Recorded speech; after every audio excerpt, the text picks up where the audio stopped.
I did a version of this video last year and it was a massive success in terms of I actually got to or got through most of the series that I laid out in the video. In terms of views, it actually didn't do that well, but that's not the point. The point is, these seem to work for me. I lay it out there, I put it on the line, and then I get feedback from you guys, and I actually succeed better at getting to the books, I think.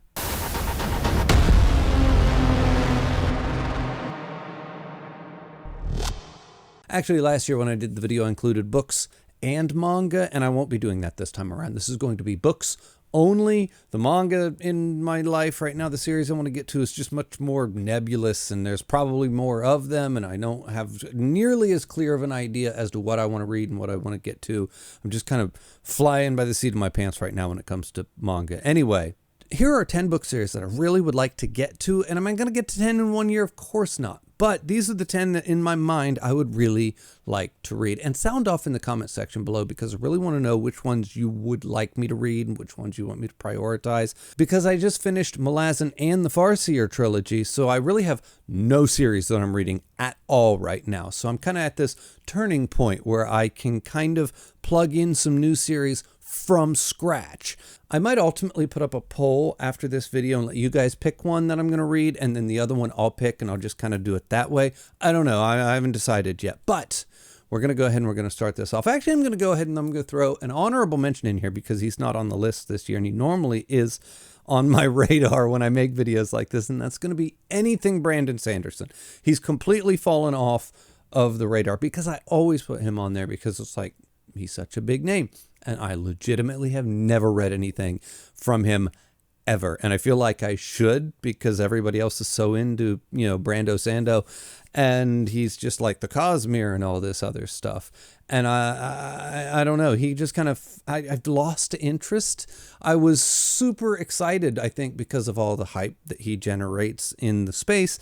And then this last year, he's kind of fallen off in such a hard way. Like everybody's just crapping on Brandon this past year, especially with his Stormlight Archive getting lower and lower and lower reviews. Every book he releases seems to review worse. I don't know. I don't think anybody gave the newest Stormlight book like a glowing review. A lot of people were like mid on it or not happy. They weren't necessarily shitting on him, but they were like, didn't really stick the landing. And that doesn't inspire confidence. Anyway, I'm going to get to him one day. He's just not on this list, I guess is what I'm saying. Now I'm going to get number 1 and number 2 out of the way together. I'm just going to lump them together because they are Dune and Book of the New Sun. And I know what you're thinking. Those are books I've read before. That's why I'm getting them out of the way right off the bat, because they are always on the top of my top 10 series that I've ever read. They always land somewhere in like the top 4 because they're 2 of my favorite series of all time. I have reread the Dark Tower series, which is another one of my favorite series of all time, but I've never reread Dune, and I've never reread Book of the New Sun. Book of the New Sun I kind of just read anyway, so rereading it already is kind of silly, but I just want to. I would really like to revisit both of those worlds, especially Dune.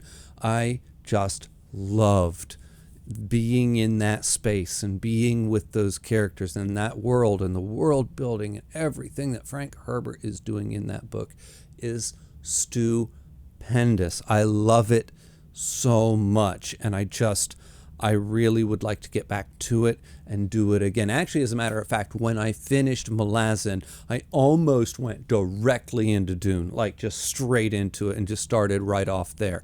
But I didn't. I've held off. Actually, I probably won't be starting any series whatsoever until after spooky season. I got to get through spooky season. I want to do some stuff for that. I really want to delve into some horror, and I really want to delve into some of my favorite authors, like kind of get a couple of like maybe a Haruki Murakami or a Philip K. Dick or something. I don't think I've read a Philip K. Dick book yet this year, and that's kind of hurting my soul. So I'll probably do that, spooky season, and then I'm going to launch into these series, and it's going to be epic for sure. Anyway, Book of the New Sun and Dune are 2 series I definitely want to get to at some point. When, how I fit that into the rest of all of this, time will tell. Now, number 3, the first real new one that I'm going to put into this series is going to be The Gentleman Bastards. And you know what? Last year I had Dandelion Dynasty on the list because Murphy wouldn't shut up about it.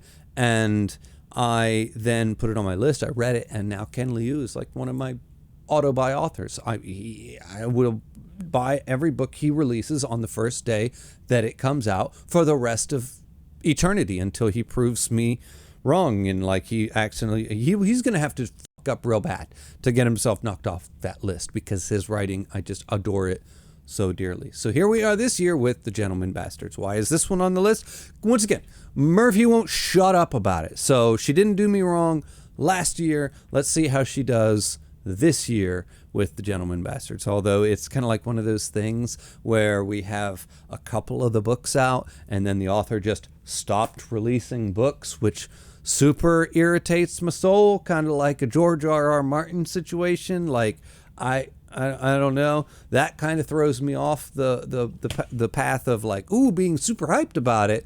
But we'll give it a shot. I'm going to at least go through the trilogy and see where I land on it. But yeah, kind of excited. I don't know. The way she sells it, we'll see, because I like to step outside of my comfort zone. And this feels like a step outside. Not a large step. It's pretty well in line with things that seem interesting to me.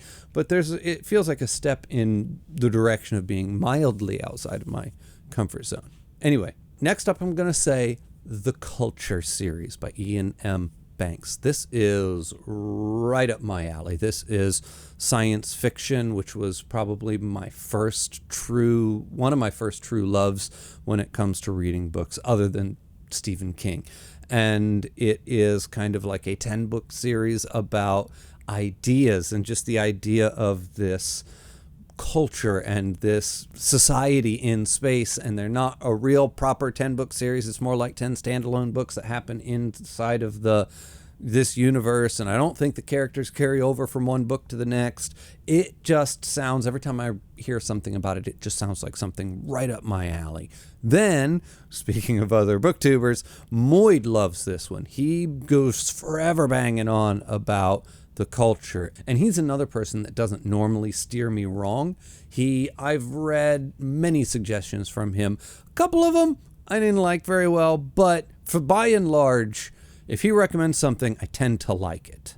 Next up, I'm going to have to say The Live Ship Traders. And this is kind of a cheat because I've already read the Farseer trilogy. I'm technically already in the middle of The Realm of the Elderlings, but I'm kind of considering them different series that take place in the wider world because they're all like these little pocket trilogies that don't really have anything to do with each other. I mean, the ones starring Fitz kind of create like a 9-book series, I think. But then there's these other trilogies that are kind of stuck in there. I don't know.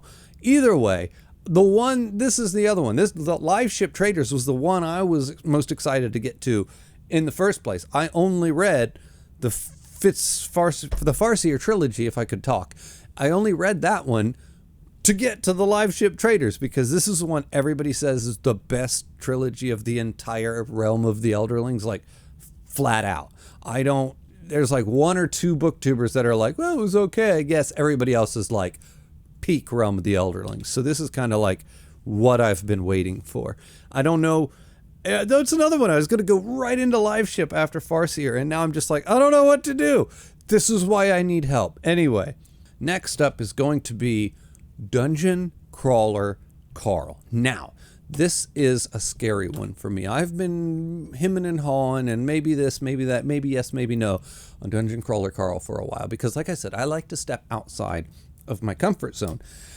Read things that I typically wouldn't read. Dungeon Crawler Carl is one of those things. But if Gentleman Bastards is like a slight step outside of my comfort zone, Dungeon Crawler Carl is a giant leap outside of my comfort zone. And it's so far and it's in such a direction and it's in such a way, the more I hear about it and the more I hear people kind of describe it, the less I think that I'm really scared I'm not going to like it is what I'm saying.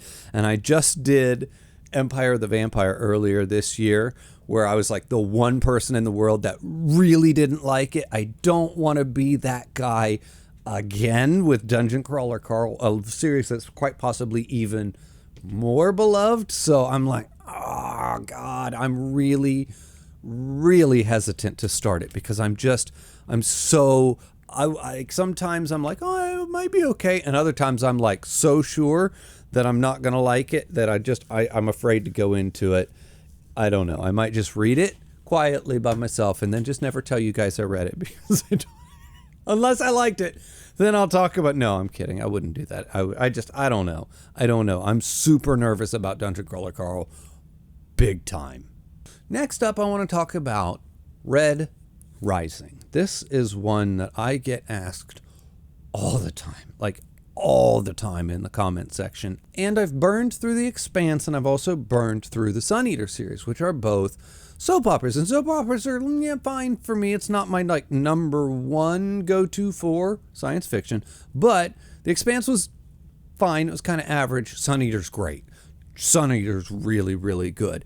And Red Rising is one of them I'm just like, maybe. And I kind of ebb and I flow on this one. I'll get like excited about it sometimes, and then somebody will say something. I forget who it was. It was a recent booktuber. They were trying to sell people on Red Rising. And they're like, it's like if you were recently into YA and you're ready to dip your toes into adult fiction, but you don't want to go all the way in, do Red Rising. I'm like, wow, you want to turn me off of a book series right now. Tell me that, if you've been reading YA and you're ready to go into the big boy books, but not all the way to the big boy books, get Red Rising. I'm like, that was the worst sales pitch I've ever heard because now I just want to throw the books like in the other direction, like get that shit away from me.